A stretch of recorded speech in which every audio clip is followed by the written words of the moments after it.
Olá pessoal, tudo bem? Espero que esteja bem com vocês. Hoje nós vamos ver a parte dos termos essenciais da oração, a segunda parte que vai abarcar o sujeito, tá? Então a gente vai ver quais são os tipos, de sujeito e as classificações que nós temos dentro deste termo essencial da oração.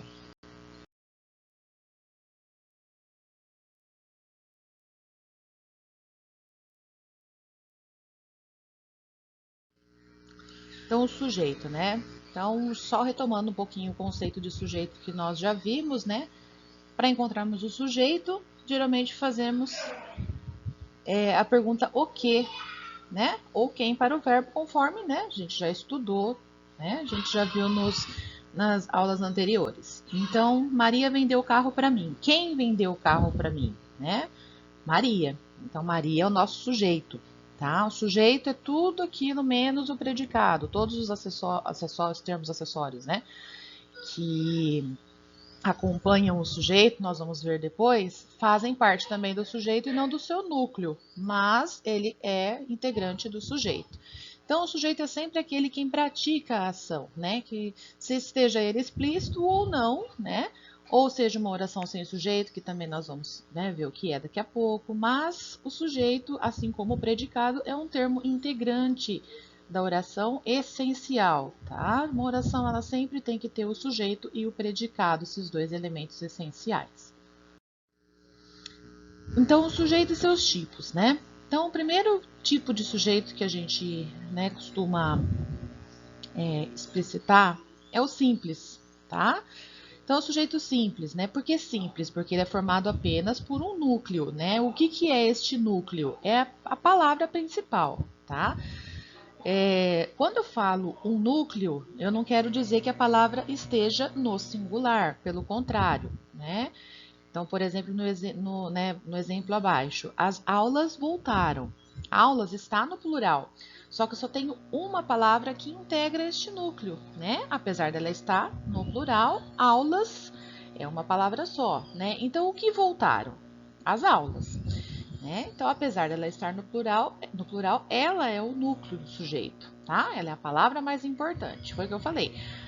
As aulas, ela forma o sujeito, né? Só que o núcleo é a palavra mais forte. Quem é a palavra mais forte? É o substantivo, o nome, tá?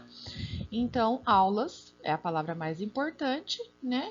E como ela é composta somente por um núcleo, ou seja, uma palavra só, né, é o sujeito simples que nós classificamos. Da mesma forma com o exemplo abaixo, meu amigo foi viajar. Quem foi viajar? Meu amigo. Então, meu amigo, né, está no singular e é o núcleo do sujeito.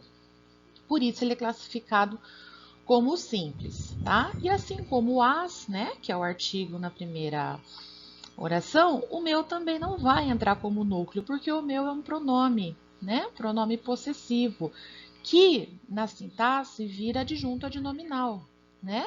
Então, nós não podemos colocá-lo como núcleo do sujeito, pois ele não é a palavra mais forte. A palavra mais forte seria o nome, neste caso, o substantivo amigo. Depois nós temos o sujeito composto, né? Então, o sujeito composto ele é formado por dois ou mais núcleos. Então, por exemplo, as aulas e os alunos voltaram. Por que ele é composto? Porque não foram só as aulas, eu também tenho os alunos, né? E quais são as palavras principais desta oração? Aulas e alunos, tá? Então, tanto aulas quanto alunos formam o núcleo do sujeito, né? E são as palavras importantes e, portanto, nós vamos classificá-los como composto, porque é formado por uma ou mais palavras. No exemplo abaixo, os dois estão no singular, só que são sujeitos diferentes, né? Então tem núcleos diferentes, tá? Então são dois núcleos que eu tenho, duas palavras fortes, portanto, o núcleo composto. Então, meu amigo e minha irmã foram viajar, né? Então, quem foi viajar? Meu amigo e minha irmã, né? Então, tanto o amigo quanto a irmã fazem parte do núcleo do sujeito e por isso ele é chamado de composto. Novamente lembrando, que o meu e minha não fazem parte do núcleo por serem adjuntos adnominais. Tudo bem? tipo de sujeito que nós temos é o indeterminado, né?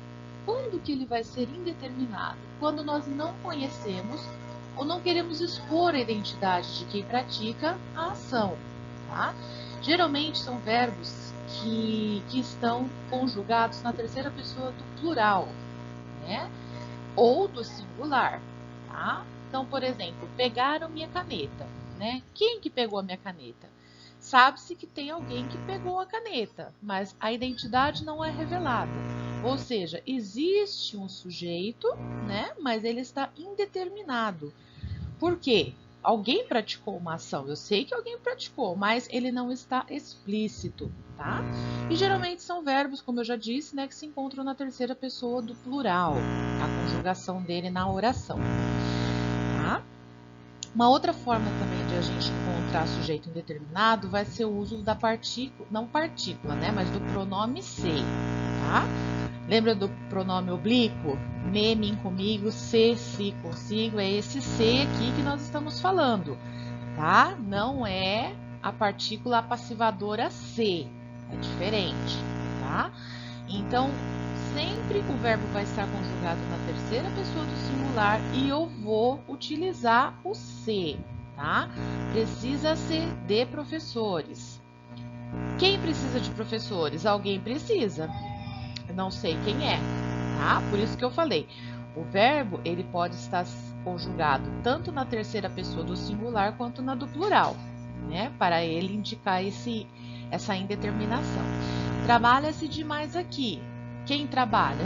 Várias pessoas. Eu sei que alguém trabalha-se muito demais em tal lugar, mas eu não sei quem, eu não deixo explícito. Não se morre de amor. Alguém, né, provavelmente esteja aí apaixonado demais e eu vou falar para essa pessoa, não se morre de amor. Só que eu direcionei para quem? Não direcionei e não falei. Então, o índice de indeterminação do sujeito, nós podemos ter esses dois tipos. E eu tenho a oração sem sujeito, né? O que é a oração sem sujeito? É toda aquela que possui um verbo impessoal, né? Geralmente ela está relacionada ou a fenômenos da natureza, ou o uso do verbo haver ou fazer, tá? Então, por exemplo, choveu bastante. Quem choveu? Não dá para falar quem choveu. A chuva choveu? Não, né? A chuva aí, no caso, teria que ser uma outra oração, né? Nós formarmos uma outra oração e a chuva seria o sujeito, mas aqui é o verbo que está em questão. Então, choveu bastante o mês passado, trovejou muito, né? São elementos ligados a fenômenos da natureza. Faz anos que não vejo meu pai.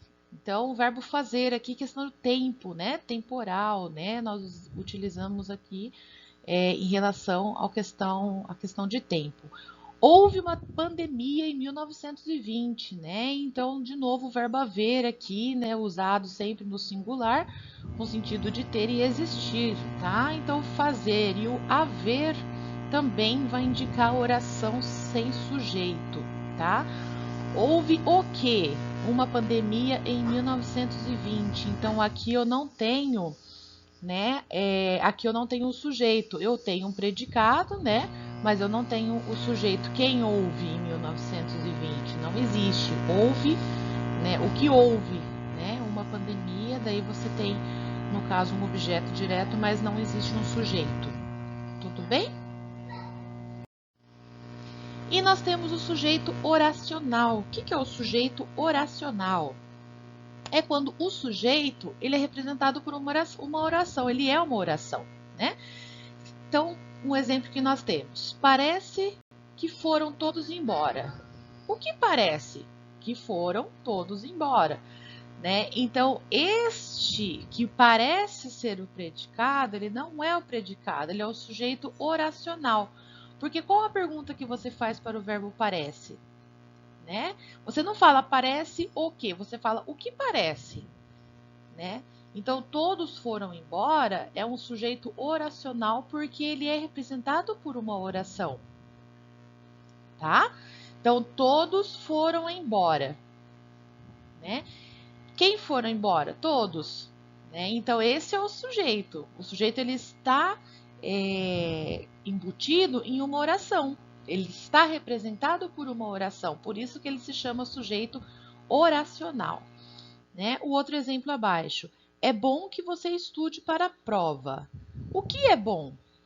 Né? Porque a pergunta que a gente faz para achar o sujeito é o que, né? Ou quem. Então, o que é bom? Que você estude para a prova. Né? Então, esse vai ser o sujeito oracional, pois ele é representado por uma oração. O você, ele não é sujeito, porque eu não estou perguntando é bom o quê? Né? É bom que você estude para uma prova. Geralmente, uma dica que eu costumo dar, os sujeitos oracionais, eles são formados também pela partícula que depois do verbo, né? Então, ó, parece que, é bom que, é necessário que, né? Então, toda vez que a gente tem essa partícula que, né? Nós temos o pronome que, isso vai nos indicar um sujeito oracional também. Tudo bem?